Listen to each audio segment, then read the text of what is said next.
That's a tough play for Peacock. And safe at first. Ball gets away.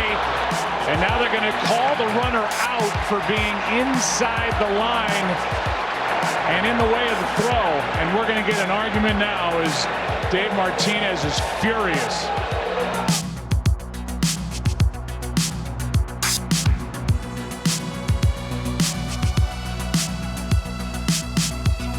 Talking baseball inside the stadium studios. I am Dave Ross with three guys nobody else I'd rather talk baseball with than Steve Phillips, our GM, our manager, John Farrell, and our player, Trevor Plouffe. And last night, gentlemen, Game 6 of the World Series, we had issues.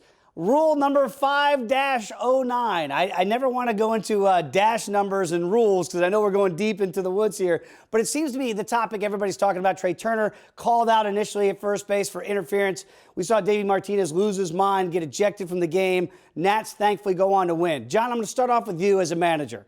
You saw Davey's reaction to it. What would your reaction have been in the exact same situation if Trey Turner or your player is called out at first base for interference?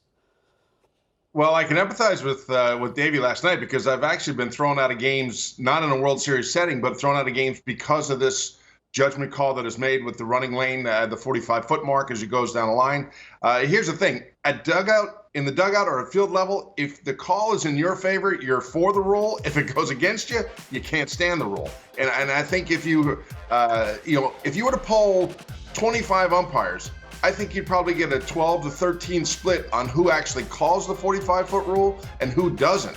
And I think that ambiguity leads to a lot of issues with this rule and the way it's called. Trevor, as a player, what are you supposed to do going up the line if you're Trey Turner here? Was he in the wrong? Was he in the right?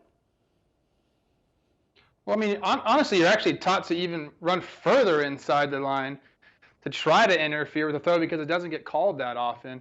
And I think Turner was well within, where it's, I think, acceptable to run down the line. I mean, look, as a right-handed batter, when you swing, you're already in fair territory on the left side of the foul line. So the straight line to first base is not within that running lane. Ultimately, I think it was a judgment call, and he judged it.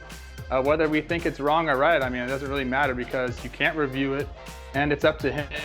So I think that's what it comes down to. But as a player, there's really nothing you can do. Steve, you agree with that, right? That was a judgment call. It's just what was the correct judgment.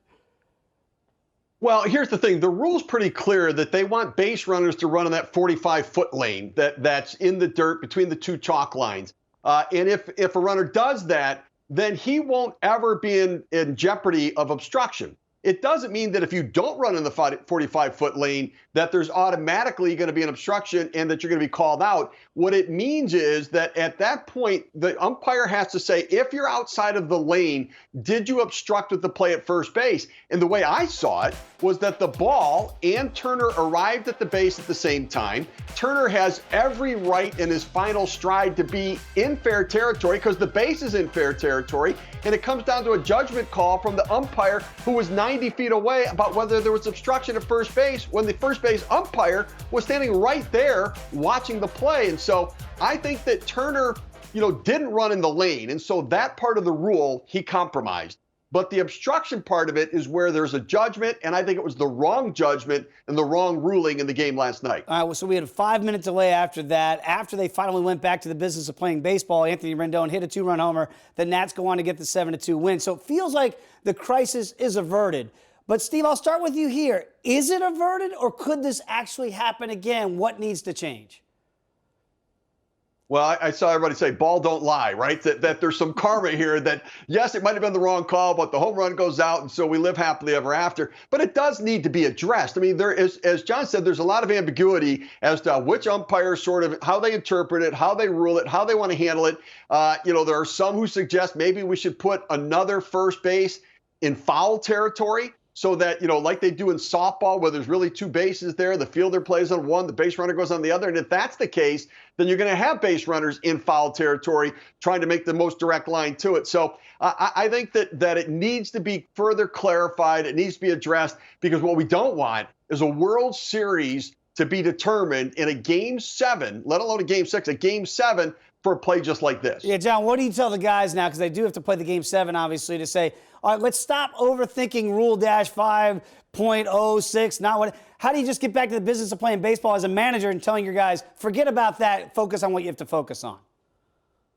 Well, I think guys have experienced this on both sides of the coin throughout their minor league career or through the game that they played for so long. So I don't think this has a lingering effect by any means. I do think that it's got to be amended, getting back to where we go from here and what needs to be taking place. So if it's the on-field committee that takes a look at this, where the infraction has got to be that much more egregious than, a simple play last night, because as Steve mentioned, Trey Turner's got a right to the bag at some point, and he didn't go out of his way to try to impede that throw. But I think as it relates to Game 7, this is kind of a regular occurrence, and I think it's a ticky-tack rule that a lot of players know to just let this roll off their back. Yeah, we saw Trevor years ago, Alex Rodriguez going to first base, knocking the ball out of the first baseman's hand. It's not to that point here, but what do you guys talk about when you see this type of call made? Does it deter you from going inside that line, and now do you have to rethink the way you run up the line? I don't think so. I think you just continue to play the game. There's a ton of judge calls throughout the game. So for us to be hung up over this one, I understand it was just in a big moment in the game, and it could have swung the game in a completely different direction. Thank goodness that Rendon hit that homer. It's really tempered everything that's going on, even though this is a big deal. We're talking about it today. If it went the other way, who knows what we would have been saying. So really, again, I've talked about this a bunch. We just want umpires accountable. So here's a little advice for the umpires, okay? Sam, you made the call last night. Say you want to address the media. I even wrote down what Sam should have said last night, and then there would have been no discussion beyond it. I'm going to read it right now. By rule, it was my judgment. I believe that he interfered with the throw at game speed, which is important, and with Gurriel's glove falling off, I determined Turner impeded Gurriel's ability to catch the throw from the pitcher. Therefore, he's out, and the runner returns to first base. That's all anybody wants is an explanation. That's it. If you say that, it's over. It's a judgment call. No one's talking about it today. Unfortunately, the umpires have handled it poorly again with their statement, and I don't think Joe Torre sounded like he was very convinced of it either. So Trevor Plouffe with a handwritten statement for Sam Holbrook. I like it. That should be the end of it. Gentlemen, great discussion as always. Trevor, John, Steve, we'll catch you on the other side. Thanks for talking baseball with us right here on Stadium.